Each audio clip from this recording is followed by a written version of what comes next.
Hello friends, welcome to this lesson. Here I am going to discuss money laundering. Friends, in the module of internal security, there are few financial topics. For example, this money laundering, black money, terrorism financing, right? So these topics are, they belong to the internal security because they are actually threats to the protection of people's life, right? And we will see that. So what is money laundering? We will discuss this concept in the comprehensive manner, right? So what will be the coverage of this lesson?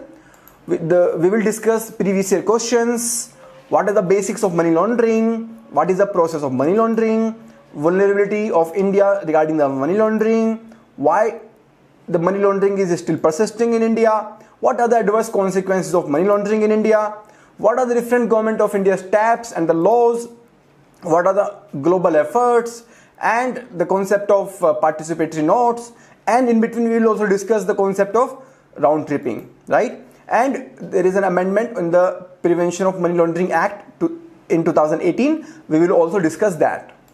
So before we move ahead, let us see the questions that are coming in the UPSC exam since 2013. So this topic was introduced in the mains examination in the 2013. So after that, we can see there are two questions. One is a direct question and second one is the indirect question in the money laundering. So first, in 2013, this is a direct question. Money laundering poses a serious threat to the country's economic sovereignty. What is its significance for India and what steps are required to be taken to control this menace? So three aspects: why is it a threat, what is the significance, and what are the different steps required to deal with this menace. So this is a direct question on the money laundering which have been asked in 2013, and after 2013 there is no direct question asked on this topic. Therefore we can expect in the upcoming years the money laundering question can come. And also because we can see a lot of news which we regularly see in the newspaper. For example, very recently the former finance minister Mr. P. Chidambaram, he was summoned and interrogated with his involvement in one of the money laundering cases in buying the aircraft in India. Similarly, one more person was interrogated. He is the relative of the Mr. Kamal Nath, and he was interrogated because he is believed to have done some money laundering with respect to one of the bank. And apart from that, we hear the cases of willful defaulters. For example, this Vijay Mallya, Nirav Modi, they are supposed to be involved in the this money laundering. Then there is an IL&F crisis with respect to the NBFC, and in that crisis also the authorities have identified that directors of IL&FS are actually involved in the money laundering. So we can see a lot of news, a lot of people who are involved in the money laundering. That is why this concept becomes very, very important in the examination also, right?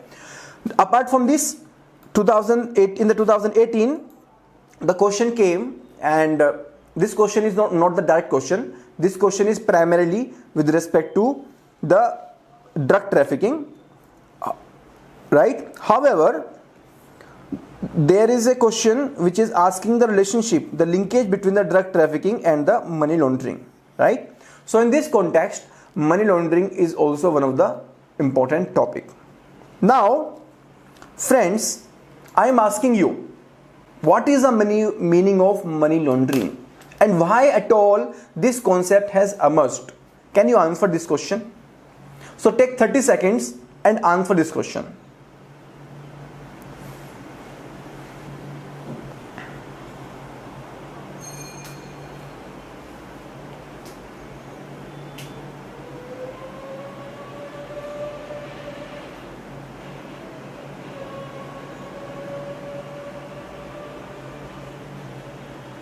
So friends, let me tell you a brief overview of the money laundering.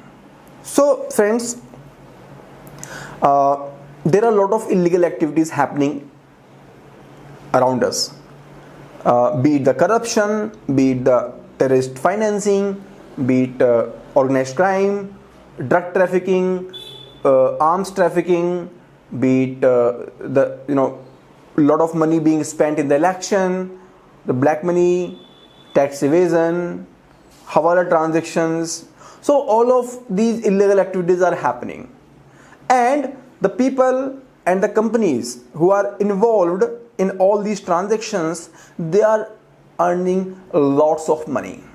They are earning very huge amount of profit. Now they want to enjoy this profit, right? If you have got thousands of crores in one of the illegal transaction and you want to enjoy this money, in India it is not easy. The police will come and catch you, and entire life you will be in the jail. So what is the way out? How to use this money which you have earned illegally? So for that, this process of money laundering comes into picture. So the money which is earned from the illegal sources, that money is converted into the source which seems as if this is the legitimate money.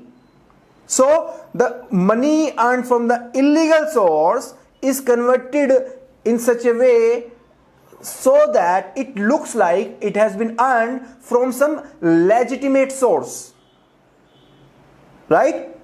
I'm repeating the point. The money which has been earned in an illegal manner is converted or washed away in such manner so that it looks like it has been earned from the legitimate source.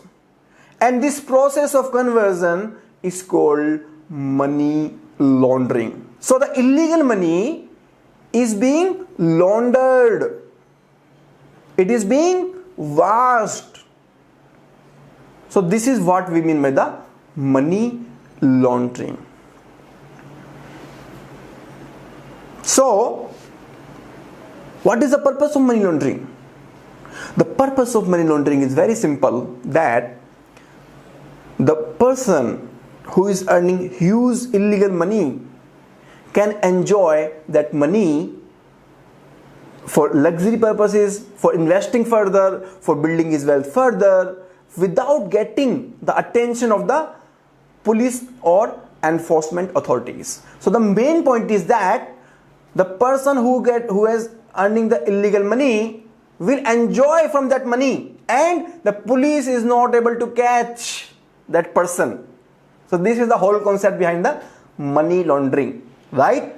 So only those people who have criminal mind, they look for the money laundering. The people like me and you, we don't need any money laundering, right?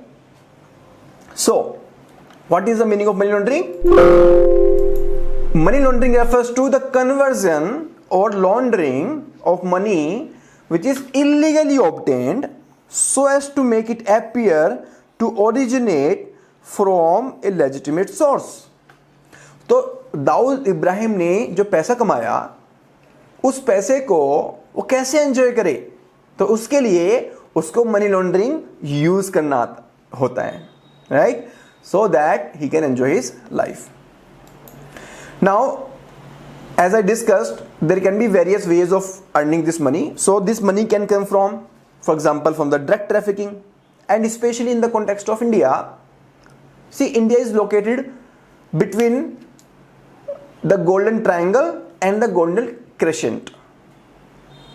So on the one hand, we have the countries, the opium growing countries like Thailand, Myanmar and Laos, which are called as the Golden Triangle.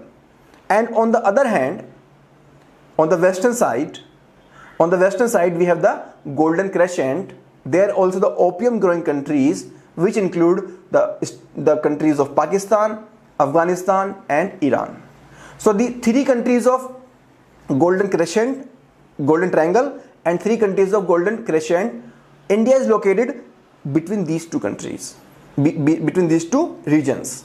Therefore, India becomes one of the drug transiting hub, and this drug trafficking is very natural to happen, right? So this drug trafficking is one of the major source. That is why in the mains 2018 the question was asked about the drug trafficking, as well as they also asked the interlinkage between the drug trafficking and the money laundering.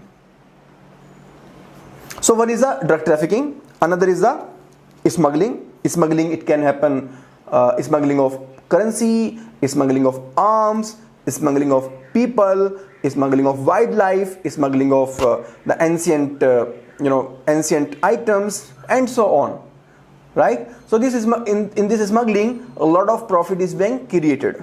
Then terrorist acts, the organized criminals, they are involved along with the terrorism, and there is a topic in our syllabus, the linkage between the organized crime and the terrorism. So we will discuss that separately, right? But money is coming from there, right? Bribery and corruption. See, in India, there is an unholy nexus which exists between the politician, the bureaucrat, and the businessman. I think you can understand it better. Many people become IAS officer because they know that they can earn huge money, they can earn a lot of bribery, right? So this attraction towards a wealth, it leads to the unholy nexus between the bureaucrats, politician, and the businessman. So this unholy nexus leads to the corruption and bribery. A lot of money is being created, and there are very lot of examples: the 2G scam, the coal scam, the Commonwealth scam. Where is that money going? The money that they are getting from the scam, where is that money going? Did you ever think about that? So that money is going into this money laundering process. Then gambling, robbery, cheating. Cheating is very normal.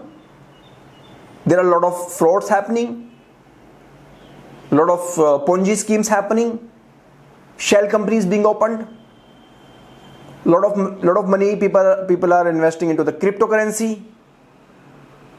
So this kind of frauds are also leading to the huge amount of illegal profits being created by the criminal people. Then counterfeit currency.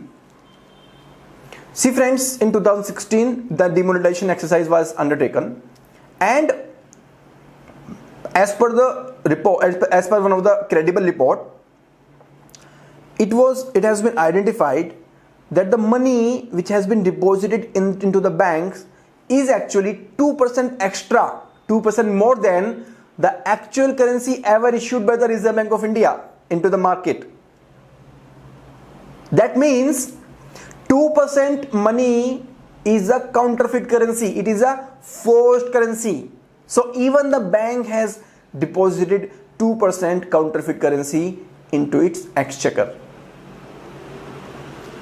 right? So this counterfeit currency is also one of the major source of profit making.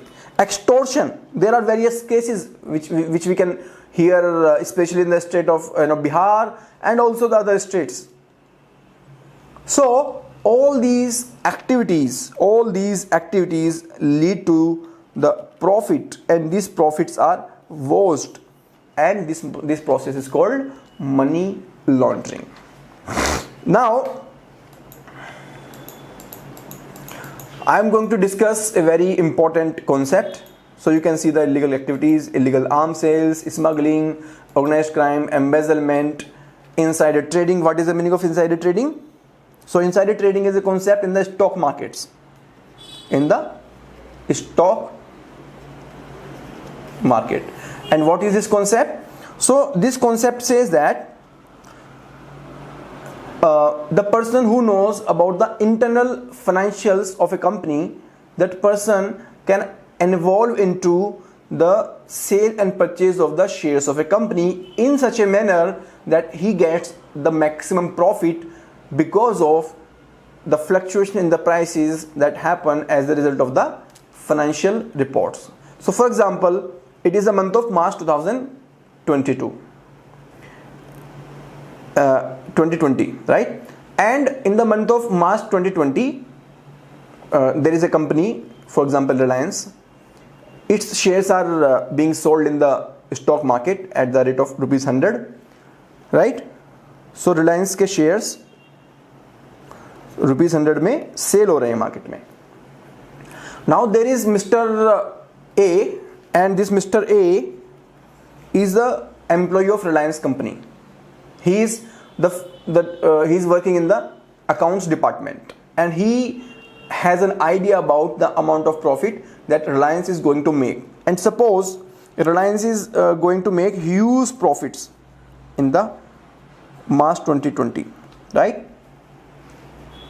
Therefore, because of this huge profit, definitely once this huge profit is known to the open market, the share prices will jump suddenly. But Mr. A, he uses this information and he buys the shares of Reliance at rupees 100, because he knows that when this information will go into the public domain, then automatically the prices are going to rise, right? So he buys the rupees 100 share, and later on when the public goes into the when the information goes to the public domain, this shares becomes worth rupees 125. So he gets a profit of rupees 25 per share. So this 25 rupees profit is the profit which has been earned because of the insider trading, because Mr. A bought these shares just because he knew that he is going to get the profit.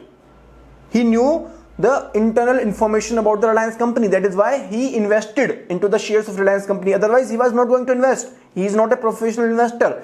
But just because he got the information that profits are going to be heavy and the prices are going to rise, therefore because of this insider information he did this transaction. That is why this is one of the illegal activity. And the stock market regulator, that is the SEBI is very strict about the insider trading, that this is the illegal activity. Then bribery, computer fraud schemes. A lot of computer fraud schemes are going on, especially the schemes regarding the cryptocurrency, the Bitcoin. You can see a lot of companies, right? So many of my friends said that please invest into their scheme. They said that I'll get huge amount, but I somehow I did not invest. At one point of time I became greedy. I thought that okay, let me invest a couple of lakh rupees, but after a few days only this Bitcoin bubble crashed, last year, and a lot of people who have invested their money in this bubble, they lost their money, and many people who were at the top of the schemes, they actually got the profit. So this kind of illegal activity are happening, right? And a couple of years back there was this click scheme, that you click on a particular advertisement and you'll get the money. So one of the person is still in jail. So these kind of computer frauds are happening in the recent times, right? So that money, a lot of money is being generated from these kind of schemes. Now there are two myths about the money laundering, and you need to understand the concept of black money before you understand the concept of money laundering. So what is the meaning of black money? What is the meaning of black money? Black money means the money on which no tax has been paid. So the money on which no tax has been paid, that money is called black money. So some people believe that the conversion of black money into the white money is the money laundering, but that is not true. I am repeating this statement. Some people believe that conversion of black money into the white money is equal to money laundering, but this is not true. Why this is not true? Because the myth is converting black money into the white is money laundering, but in the reality this is not the money laundering. Money laundering happens only when any of the transaction is defined as a money laundering by a particular law in the country. So there are approximately 30 laws, 30 legislations which have been passed by the Parliament of India, and in case this transaction of converting the black money into the white money is falling under any of those 30 laws, then only this process is called the money laundering. Otherwise, simple conversion of black money into the white money is not the money laundering. So simply tax evasion is the black money, right? So if the launderer simply conceals income and violates Income Tax Act, he will not necessarily be booked for money laundering. He or she can be booked only if one of the 30 acts which are included in the Prevention of Money Laundering Act is violated. So Prevention of Money Laundering Act is the umbrella act which talks about preventing the money laundering activities, and under this act the 30 different legislations have been mentioned. For example, this NSDPC Act, and this COFEPOSA Foreign Exchange Management Act, this Air Pollution Act, and so on. So if any activity is falling under any of those acts, then only we say that this is the transaction of money laundering. Otherwise, this is not a transaction of money laundering.